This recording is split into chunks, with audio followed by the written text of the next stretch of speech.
कहा कि जादू कराने वाले के लिए क्या हुक्म है। देखिए, जादू कराना ये हराम काम है और गुनाह कबीरा है।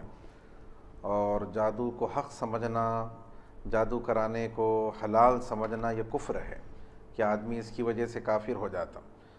हलाल समझेगा, जायज़ समझेगा तो काफिर हो जाएगा, नहीं नाजायज़ है, गलत काम है, फिर भी कर रहे हैं तो फिर अज़ीम गुनाह है, गुनाह कबीरा है। तो लिहाजा ऐसे कामों से बचना बहुत ज़रूरी है। अल्लाह की तक़दीर पर, अल्लाह के फ़ैसले पर राज़ी होना चाहिए, किसी से हसद नहीं करना चाहिए। अल्लाह किसी को नेमतें दे रहा है तो जलना नहीं चाहिए, बल्कि ये दुआ करना कि अल्लाह जैसे उसको नेमतें दिया मुझको भी दे।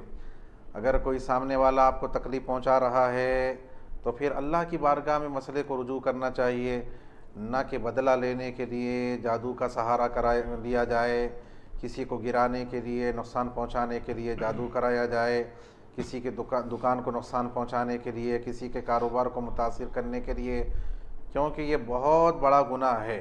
सोचना चाहिए कि कितने दिनों की ज़िंदगी है, ऐसे काम करके कब तक ज़िंदा रहेंगे। वैसे अल्लाह के फ़ैसले, अल्लाह की इज़्न के बग़ैर कोई ना किसी को फ़ायदा पहुंचा सकता है ना कोई नुकसान, लेकिन बंदा ऐसी हरकत करके अपने आप को फिर गुनहगार बना लेता है। तो लिहाजा ऐसा नहीं होना चाहिए। अच्छा, बाज़ लोगों का ये ख्याल है कि जादू का तोड़ जो है जादू के ज़रिए ही हो सकता है। कोई जादू कराए हैं तो उसको तोड़ने के लिए फिर जादू ही कराना पड़ेगा। ऐसा बिल्कुल गलत बात है।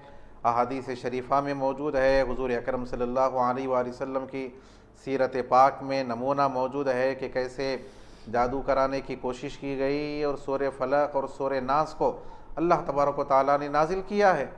रूहानियत के सामने जादू का असर टिक नहीं सकता। तो लिहाजा ये सोचना कि जादू का तोड़ जादू ही है लिहाजा कराना पड़ेगा, ये भी गलत है। गुनहगार हो जाएंगे, बड़ा गुनाह है। अगर ऐसा कुछ किए हैं तो फिर तौबा करना ज़रूरी है।